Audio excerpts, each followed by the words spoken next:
August 16, 2019. Joe Biden is old. The former vice president and current Democratic frontrunner would be 78 by the time he assumed office if elected next fall, making him the oldest first-term president ever by a remarkable 8 years. President Trump currently holds that title, having been sworn in at 70, 1 year older than former President Ronald Reagan was when he took office and 15 years past the median inaugural age of 55, Senator Bernie Sanders, of Vermont, presently Biden's most popular challenger, is even older. He'd be 79 in January of 2021. We all know these people are old, surely, they know we know they're old. So why not own it?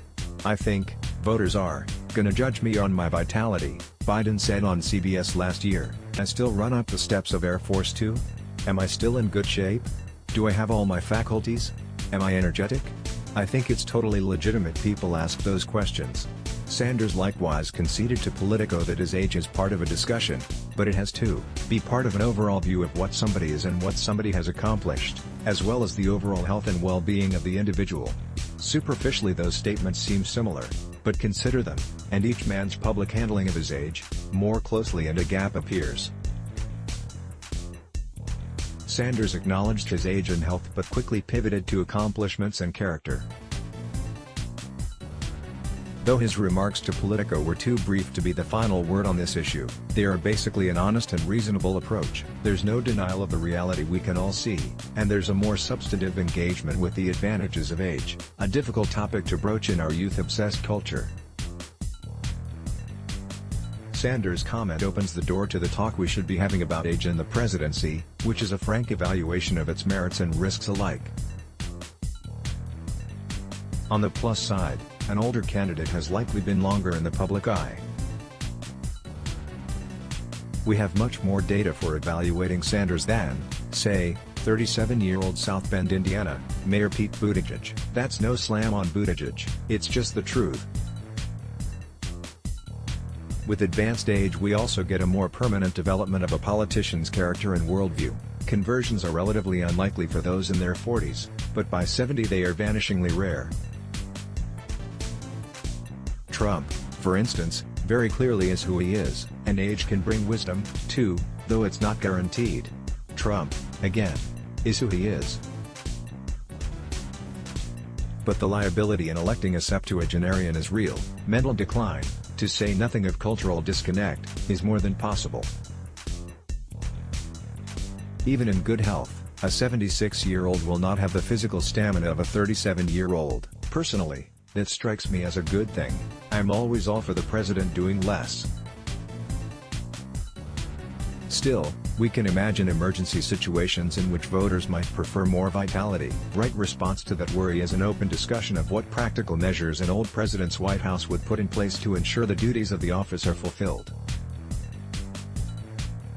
The wrong response is what Biden has done.